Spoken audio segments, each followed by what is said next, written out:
In this Hades Getting Started guide, I'm going to be talking about the most important tips and tricks that are beneficial to you right from the very beginning of your playthrough.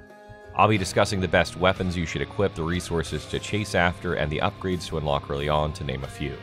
Hades is an action roguelite developed and published by Supergiant Games. The game is centered on Greek mythology and the adventures of Zagreus as he seeks to hack and slash his way through the Underworld with the help of the Olympians.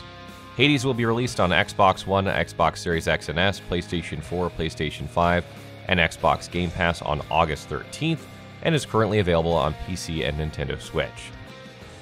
In Hades, you play as Zagreus, the Prince of the Underworld. Throughout your adventures, you'll be meeting several Olympians like Zeus and Poseidon, who will provide you with powers or boons for your current runs. Note that these boons are not persistent, which means that when you die, you'll lose the corresponding buffs they provide. As a roguelite, however, you progress by acquiring resources that permanently upgrade your skills and weapons. Let's begin with the best weapons to use. There are a total of 6 weapons available in the game, with the Stygian Blade as the default sword. You then unlock the other 5 using keys that you collect as rewards during your runs. I highly recommend wielding the Heart-Seeking Bow, which only costs 1 key, as your primary weapon because of its long-range attacks and decent damage. Given how fast-paced Hades' combat is, coupled with the enemy's agile movements, it's essential to maintain a safe distance when you're starting out. This way, you can quickly use dash to dodge their attacks while shooting arrows from behind columns to protect you. Additionally, you get to hit multiple enemies by simply activating volley fire. An alternative to the Heart-Seeking Bow is the Shield of Chaos, which costs 3 keys. You're able to deal melee damage by bashing enemies with this weapon. Furthermore, hits from the shield attack can knock enemies back. You can also ram into them with Bull Rush to inflict heavy damage, or hold this charge to block attacks. Lastly, to deal range damage, you're able to throw your Shield of Chaos at them. Overall, you'll only have 3 actions to remember, and these are attack, special, and cast. In your bedchamber, there's a mirror to your left when you enter from the lounge of the House of Hades. This is also referred to as the Mirror of Night, which shows the skills you can acquire for Zagreus. As I mentioned earlier, skills are persistent in Hades, and it's for this reason that you'll want to actively collect darkness so you can upgrade as many of them as possible. Among the many skills you're able to unlock, the 2 most essential ones are Death Defiance and Chthonic Vitality. Death Defiance prevents you from dying when your HP goes down to 0, and what makes it all the more powerful is at level 1 it also restores 50% of your HP. Your goal is to at least upgrade Death Defiance to the 1st rank.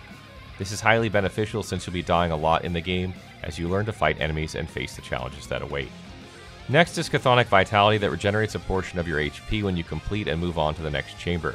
The more HP you have, the better your chances for survival. You should aim to maximize the upgrades for Chthonic Vitality.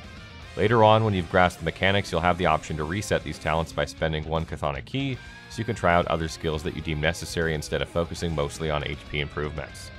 Identifying enemy tells is one of the things you should be learning because this helps you determine the correct action to take. Prior to aiming and attacking you, enemies will glow in preparation. As such, you'll have to quickly change directions to avoid their hits. For example, brimstones shake and glow before they hit you with a beam of pink light. Another enemy that you'll encounter in the first Underworld tier is the Wretched Pest, which throws exploding bombs in your way. Since the bombs will only detonate after a few seconds, and when you move within its AoE, you can easily evade them. These are just some of the encounters you'll face, as there are a lot of different enemies per tier, but they all glow before they attack. What you'll have to do is constantly move to stay alive, which I'll be discussing further in the next section. You'll have to adapt to procedurally generated chambers because of how tough most encounters are. Running and dashing quickly allows you to do just that. To improve your dodge, you'll have to unlock greater reflex in the Mirror of Night in order to dash twice in quick succession. In addition to movement speed, each chamber has multiple set pieces that you can use against enemies. There are collapsing columns, bombs, and traps to name a few. For instance, you can use volley fire to shoot a series of arrows. Not only does it hit the target, but it also triggers the collapse of a column beside them, dealing extra damage. Additionally, you can utilize bombs by first luring enemies next to them and then detonating them with your arrows. At the same time, you're outside the AoE since you'll be wielding a bow from afar. Constantly moving and taking advantage of your surroundings will make combat efficient and therefore much more manageable. After successfully clearing a chamber, you get a reward that corresponds to the reward icon you've selected prior to entering the room. The numerous icons at the start can be confusing, especially when you're made to choose between 2 rewards. Despite this, the system is beneficial to players because it gives you the option to farm for artifacts you need.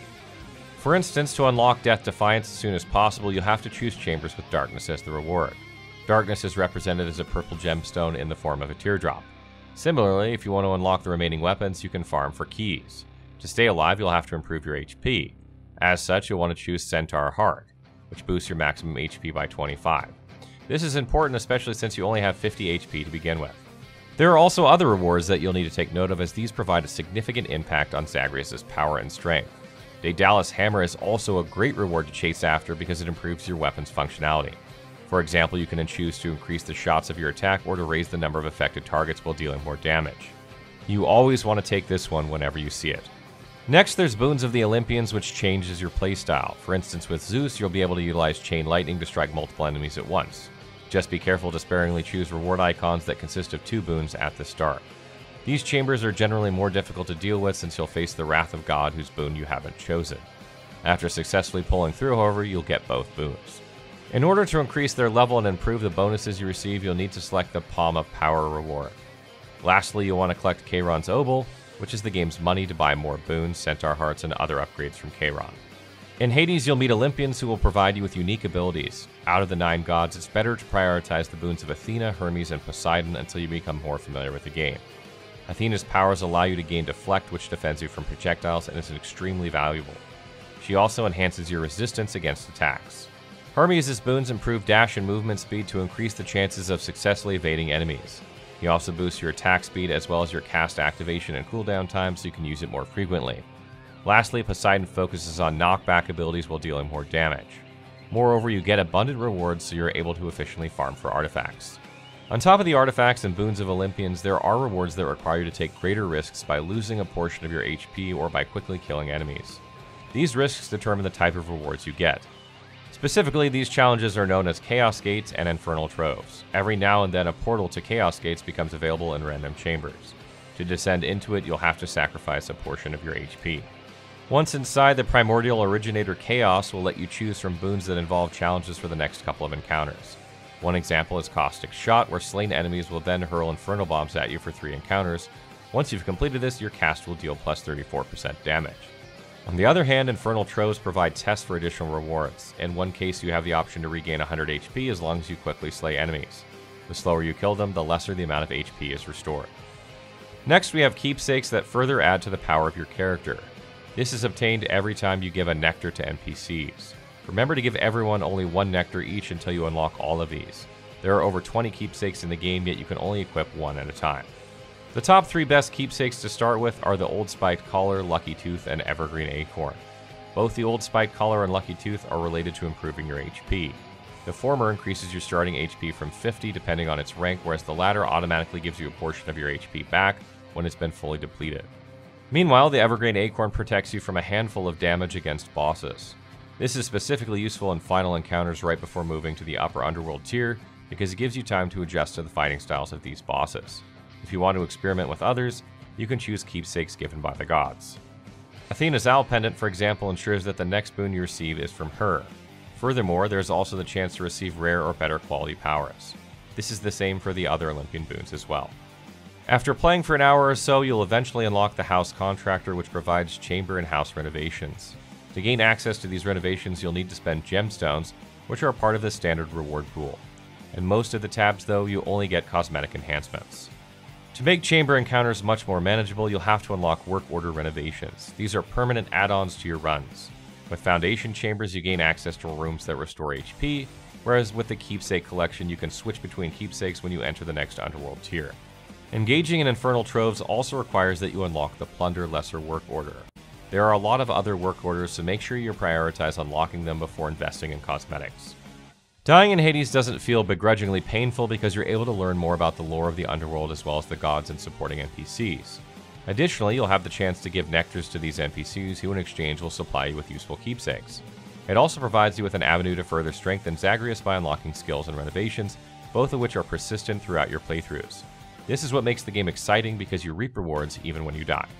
You'll get sent back to the House of Hades to improve your character and to try out other weapons instead of starting from scratch. As such, you'll feel the progression even more when you're back in the first tier, Tartarus once again.